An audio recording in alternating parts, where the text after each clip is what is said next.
for the shows. So, sobrang daming nangyayari. And super thankful po ako sa lahat ng mga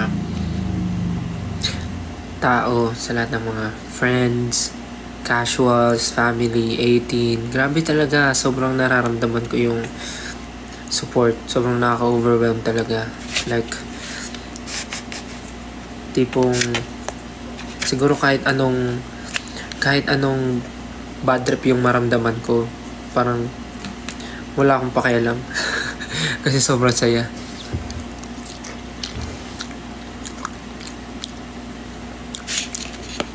Iba yung feeling, sobrang solid.